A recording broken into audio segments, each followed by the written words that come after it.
sekolah bola itu belum ada di situ. Yang modern, Yang modern ya, masih konvensional ya. masih ya otodidak ya, bermain kaki ayam. Oh, rupanya udah latihan berapa bulan, udah ini lanjut dan akhirnya dibatalkan waktu itu. Saya terus sahabat saya Yeyen ya, waktu itu sempat negosiasi juga dengan tim orang awak di situ. Di seketika hidup berubah. Bukit Tinggi adalah kota sejuta pesona. Banyak sejarah lahir dari Bukit Tinggi. Mulai dari tempat dibesarkannya sang founding father Muhammad Hatta, sampai mencatat sejarah sebagai salah satu ibu kota negara Republik Indonesia pada masa pemerintahan darurat Republik Indonesia atau PDRI. Yang terkini, Bukit Tinggi adalah salah satu kota destinasi wisata utama di Sumatera Barat. Namun tidak banyak yang tahu kalau Paris Van Sumatera ini pernah melahirkan talenta berbakat sepak bola tanah air. Alumni Diklat Ragunan ini merupakan salah satu pemain dari kumpulan generasi emas Timnas Indonesia Primavera bersama Kurniawan Dwi Yulianto, Indrianto Nugroho, Eko Pujianto, Bima Sakti hingga Yeyen Tumena. Siapakah dia? Ikuti wawancara eksklusif alumni Primavera ini bersama dengan reporter Minang 1 Rivo Septian dan juru kamera Rido.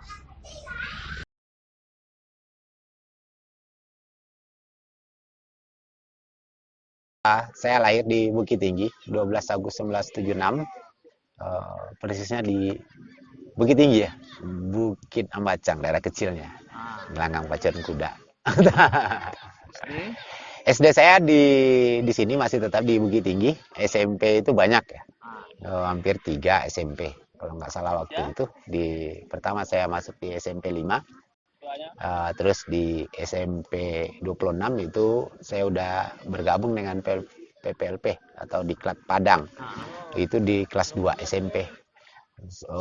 Nggak juga sampai tamat di situ, saya udah pindah lagi ke sekolah atlet SMP Ragunan di situ.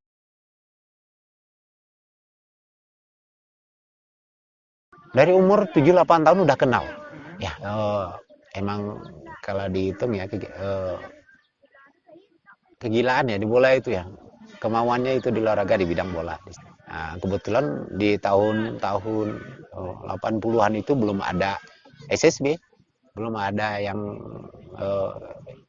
sekolah bola itu belum ada di situ.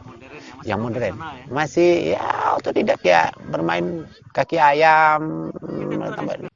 Saya dulu waktu itu inspirasinya waktu Piala Dunia tahun 80-an, kalau nggak salah itu Argentina juara, Maradona, Meksiko 86 ya. Nah itu sangat memotivasi saya di dalam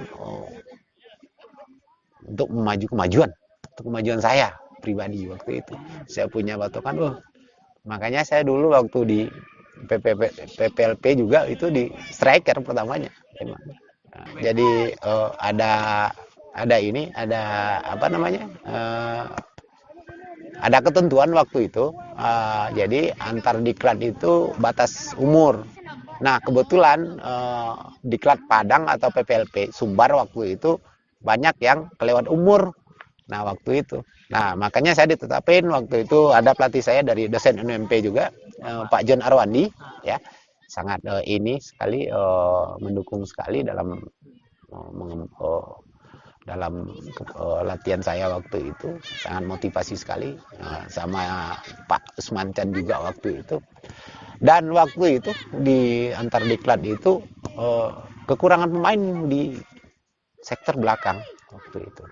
Nah saya diplot di situ di back kanan itu, dan alhamdulillah waktu itu PPLP Padang juara se-Indonesia waktu itu. Dampaknya ya itu, waktu ada pemilihan untuk timnas pelajar waktu itu, alhamdulillah dari Diklat Padang kami bisa seleksi untuk timnas pelajar waktu itu di Jakarta. 2 orang, saya 1, sama ada Dedi Setiawan waktu itu. Tapi aslinya orang Bandung waktu itu. Dan alhamdulillah akhirnya saya tinggal sendiri, Dedi Setiawannya balik nggak lulus. Oh gitu. Ya. Jadi 2 kepanggil, 1 yang Satu yang lulus.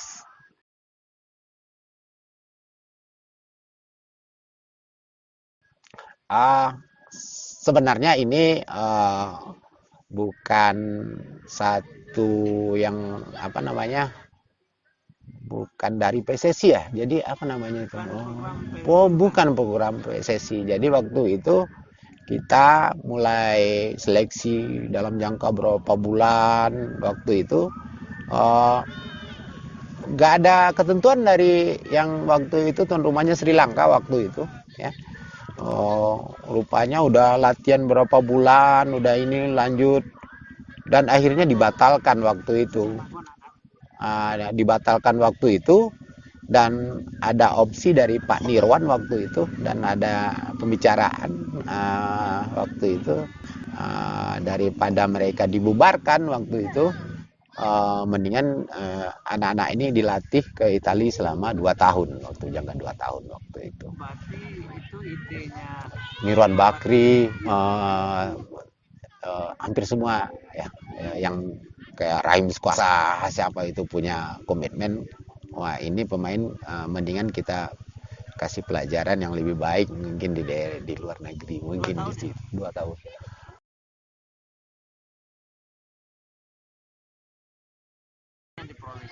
Banyak sekali ya sistemnya, terus kompetisinya, metode latihannya di situ sangat membantu kita untuk menimba ilmu yang lebih bagus karena mereka itu membuat kompetisi dari kategori umur 8 tahun sampai umur 19 tahun itu ada turnamen dan ada kompetisinya di sana. Ya berjenjang di situ. Itu sangat sangat membantu kami waktu itu karena kami latihan, kami menonton dan kami harus belajar yang kayak mereka. Nah, itu.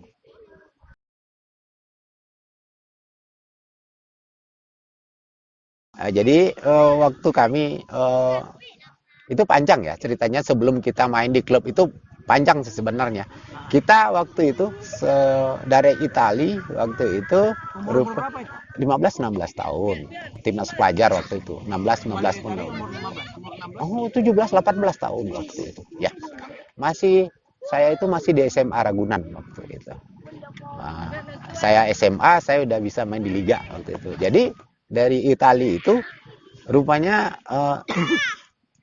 turnamen antar pelajar itu se-Asia itu tetap berjalan dan waktu itu 3-4 tahun 4 bulan waktu itu kita latihan, kita dari Italia ke Sri Lanka. Alhamdulillah waktu itu nomor 2 kalah sama Korea ya yaitu ya di situ. berarti saya itu bombastis. Nah, kita balik lagi ke Italia, kita belajar lagi. Waktu ada Piala Asia waktu itu juga nggak lolos waktu itu, kita kalah sama Suriah waktu itu 4-3. Nah, balik lagi ke Italia, pulang lagi, udah pas mau 2 tahun itu kita dikumpulin, kita ikut Paralimpiade waktu itu. Dan kita tersingkir juga waktu itu sama Korea juga. Di Indonesia kita kalah 2-1, di Koreanya kita kalah 1-0 waktu itu. Pulang selesai dari Italia waktu itu ada banyak ya, bukannya ini tapi lumayan lah waktu itu banyak tim yang dari seluruh teman-teman itu banyak tim yang mau gitu loh dan akhirnya di waktu itu masih Liga Danhil ya waktu itu kalau nggak salah. Hampir semua teman-teman bermain semua dan saya terus sahabat saya Yeyen ya, waktu itu sempat negosiasi juga dengan tim orang awak di situ dan itu nggak ada jalan ininya mungkin jadi akhirnya berpisah jadinya di situ. Ya, mungkin nasib ya, nasib bermain di luar mungkin karena mungkin di Padang nggak terlalu apa mungkin.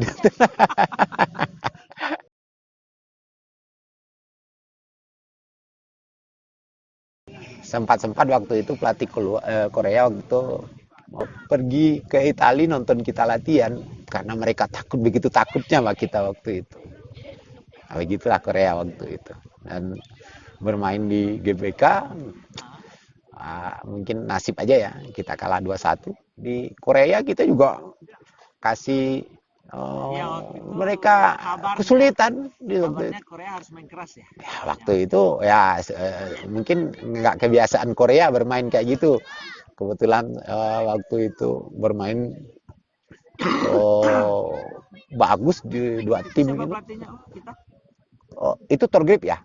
Torgrip itu asistennya Sven-Goran Eriksson timnas Inggris waktu itu. Dia asistennya waktu itu. Dan waktu itu kita Romano Mate udah pelatih dari Italia itu udah ke Pelita waktu itu, dan Torgrip yang datang asistennya Sven-Goran Eriksson yang di timnas Inggris waktu itu yang melatih kita waktu itu.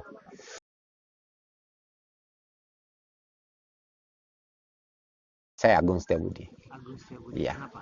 Karena itu senior saya, dan saya saya suka dengan karakter dia bermain, bagus dalam bertahan dan bagus dalam menyerang.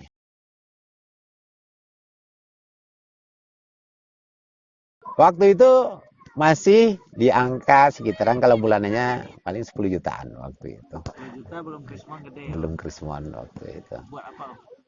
Lumayan lah, bisa beli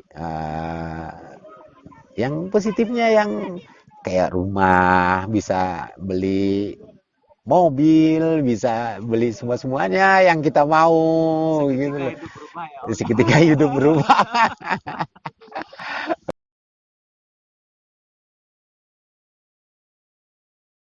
Mungkin orang tua mungkin ya, orang tua.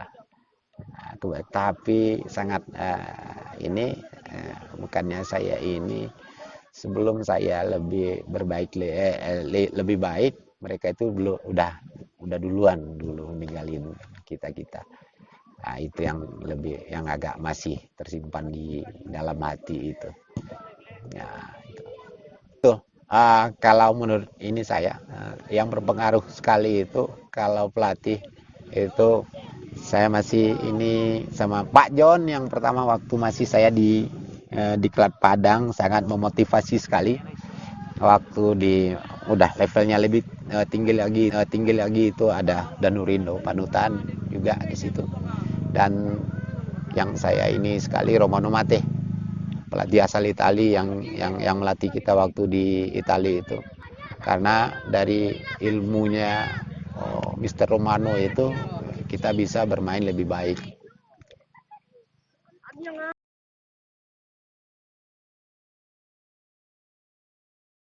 Tahun 2006 saya terakhir itu, alhamdulillah dari selama saya bermain dari tahun 9 yang untuk profesionalnya tahun 96 itu sampai 2006, alhamdulillah baru sekali membuat tim yang bisa naik kasta waktu itu. Waktu di Pelita kita bertabur bintang, kita nggak bisa berbuat apa-apa waktu itu. Nggak ada juaranya, tapi nyaris juara. Dan Fusmayer ya waktu itu kompetisi terhenti karena ada kerusuhan 98 waktu itu. Dan Persiba Bantulah yang alhamdulillah di akhir saya bermain bisa membawa Persiba ke divisi ke kompetisi teratas, divisi utama.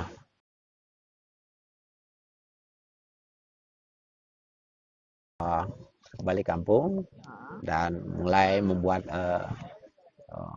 SSB juga di Bukit Tinggi. Alhamdulillah sekarang cuma belum keluar ini. Saya masih menunggu.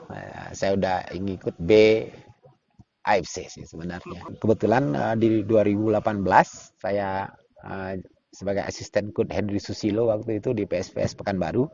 Dan alhamdulillah juga waktu 2019 asisten juga waktu itu di Prapon Sumbar waktu itu.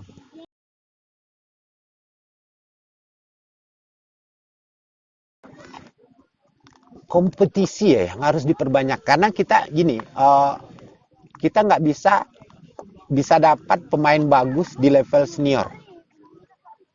Dan di luar negeri itu coba kita lihat bagaimana mereka buat akademi, bagaimana mereka itu menciptakan pemain-pemain yang berkelas di situ. Nah, kita contohnya ada sekarang ini SSB yang ada di Indonesia itu koordinasinya kurang.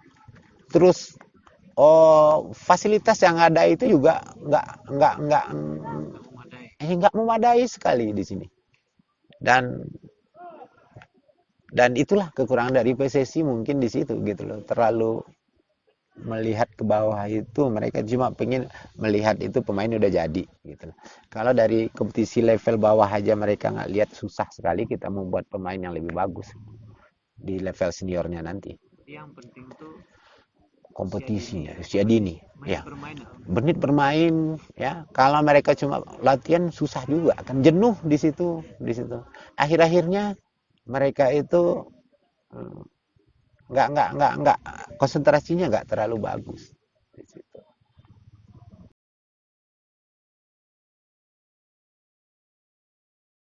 Mungkin kompetisi ya yang harus dihidupin lagi di level Sumbar.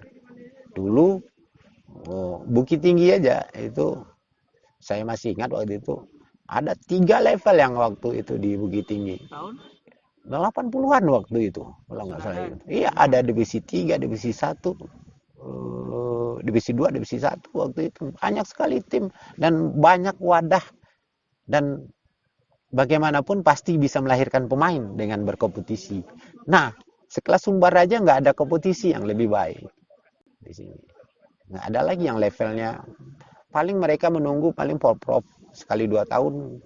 Nah, itu yang mereka hadapi di situ. Jadi kompetisi mungkin ya di sini yang harus dihidupin lagi di Sumatera Barat ini.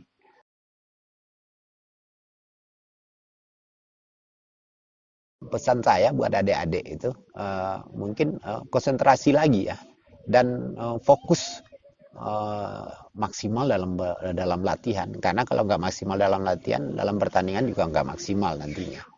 Dan jangan cepat besar diri, itu aja. Jangan cepat berpuas diri sebenarnya di situ. Dan saya lihat beberapa adik kita yang di junior kita, saya lihat Samsir, Alan Marta, mereka itu layu sebelum berkembang kalau saya melihat. Kasihan mereka sih sebenarnya. Dan ya saya miris ya kalau sekarang saya ada harapan, ada si Andre. Ya, mudah-mudahan adik ini bisa mudah-mudahan bisa membuat perubahan nantinya. Karena kalau mereka jadi dan bisa langgeng di label di timnas itu akan sangat membantu dan memotivasi adik-adik di bawahnya lagi di situ.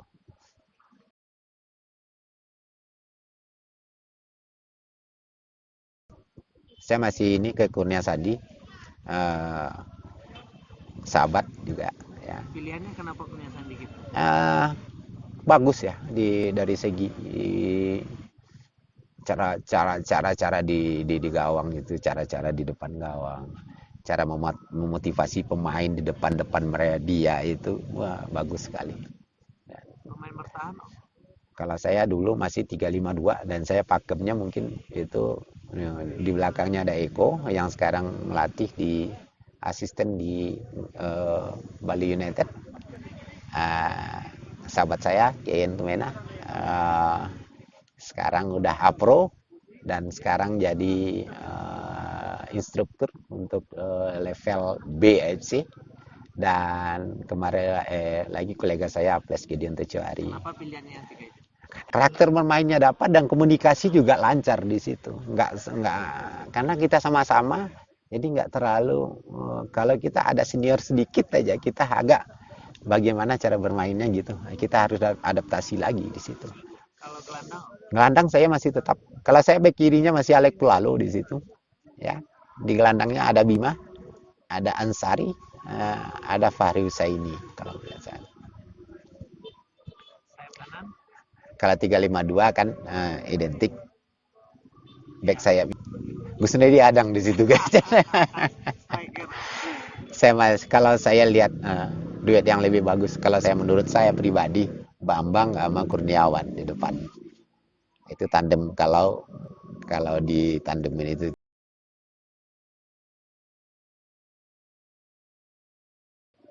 Bima Sakti. Punya kemauan dalam berlatih, disiplin dalam berlatih, dan belajar, sangat orangnya antusias untuk belajar dan selalu ingin tahu, dan kemauannya tinggi di situ. Itu orang disiplinnya sekali tinggi, sangat tinggi sekali.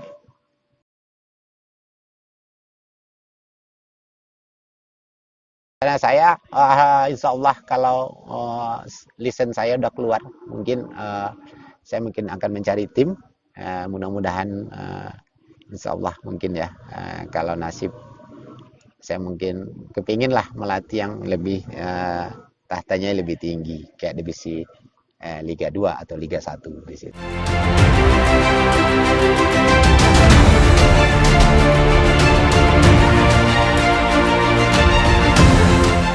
Minang 1, Minangkabau, sewananya.